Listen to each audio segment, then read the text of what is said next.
Fanekena vaovao, taratasy nosoratana ho an'ny ireo.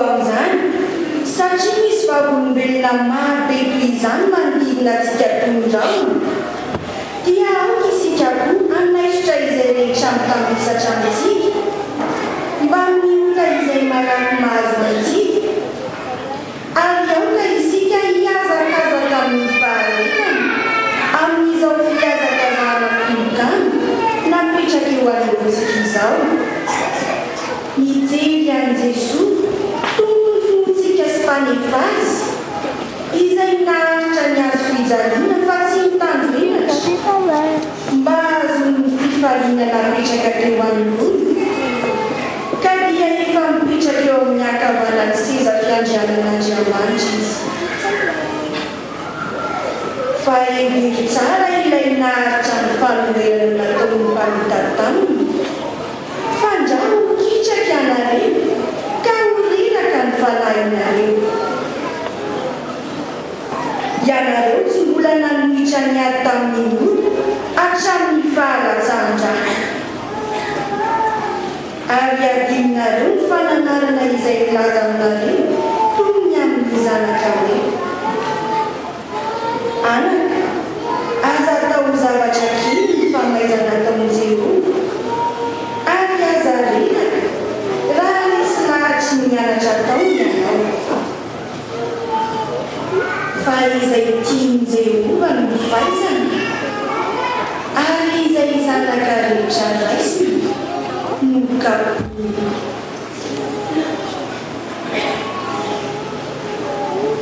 Farana ao amin'ny filazantsara masina araka ny Matthieu toko fahasivy fakina manomboka amin'ny 5 fahasivy.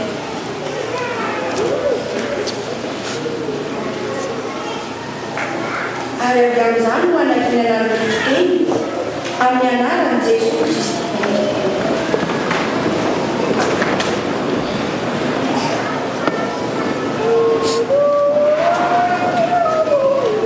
Ary niala teo Jesosy dia nahita lehilahy atao hoe Matthieu nipetraka teo am-pamonjena-kitra ka hoy izy taminy andeha hanaraka ahy. Dia nitsangana Matthieu ka nanaraka azy. Ary raha nipetraka ny olona natao an-trano izy indreo misy mpanomboka sy mpamondretra maro tonga ka niara-nipetraka tamin'i Jesosy mba mimpianana. Ary ny farizeo raha nahita izany dia niteny tamin'ny mpianatra hoe nahoana kosa ny mpampianatra nareo miaraka manao mpamondretra sy ny mpanohy. Ary raha nare izany Jesosy dia nanao hoe tsy nifinaritra ny mila mpanao fanafody fa ny marary fa mandeha any ka mianara izay hevitra ny teny hoe fa mindramoko ny sitraka fa tsy fanatitra latsadrano fa tsy tonga hiantso ny marina fa ny mpanohy. Masina ny teny.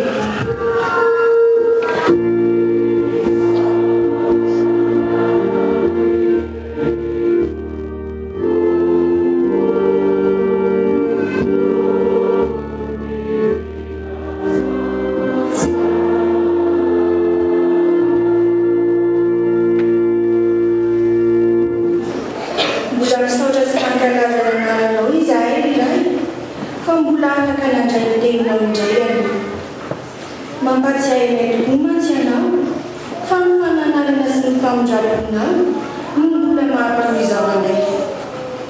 Raha andalina izany afatra aminao izany ary izahay dia feno ny fanahinao masina ny mpanomponao izay iraka ho tondra izany amin'ny vahoakanao.